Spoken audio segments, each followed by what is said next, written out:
Joash was 7 years old when he became king and reigned in Jerusalem for 40 years.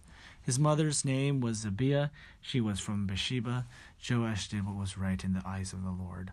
All the years of Jehoiada the priest, Jehoiada chose 2 wives for him, and he had sons and daughters. Sometime later, Joash decided to restore the temple of the Lord.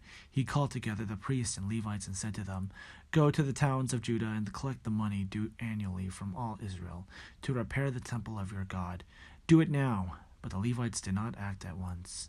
Therefore the king summoned Jehoiada, the chief priest, and said to him, "Why haven't you required the Levites to bring in from Judah and Jerusalem the tax imposed by Moses, the servant of the Lord, and by assembly of Israel for the tent of the covenant law?" Now the sons of the wicked woman Athaliah had broken into the temple of God and had used even its sacred objects for the Baals. At the king's command, a chest was made and placed outside at the gate of the temple of the Lord. A proclamation was then issued in Judah. In Jerusalem they should bring to the Lord the tax that Moses, the servant of God, had required of Israel in the wilderness.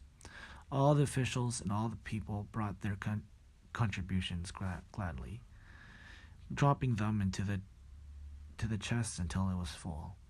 Whenever the chest was brought in by the Levites to the king's officials, and they saw that there was a large amount of money, the royal secretary and the officer of the chief priest would come and empty the chest and carry it back to its place.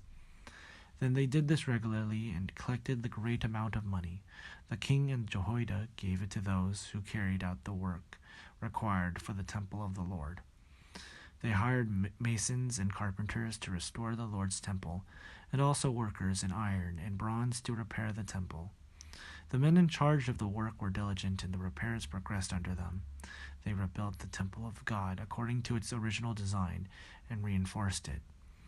When they had finished, they brought the rest of the money to the king and Jehoiada, and with it were made articles for the Lord's temple, articles for the service, and for the burnt offerings, and also dishes and other objects of gold and silver. As long as Jehoiada lived, burnt offerings were presented continually in the temple of the Lord. Now Jehoiada was old and full of years, and he died at the age of 130. He was buried with the kings in the city of David, because of the good he had done in Israel for God and his temple.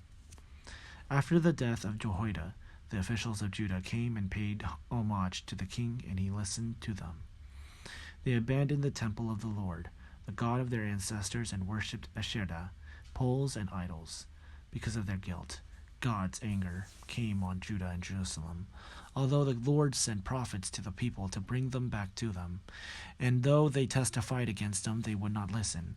Then the Spirit of God came on Zechariah, son of Jehoiada, the priest. He stood before the people and said, "This is what God says. Why do you disobey the Lord's commands?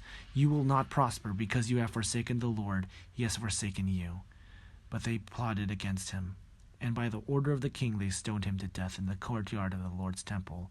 King Joash did not remember the kindness of Zechariah's father Jehoiada had shown him, but he killed his son, and he said as he lay dying, "May the Lord see this and call you to account." At the turn of the year, the army of Edom marched against Joash.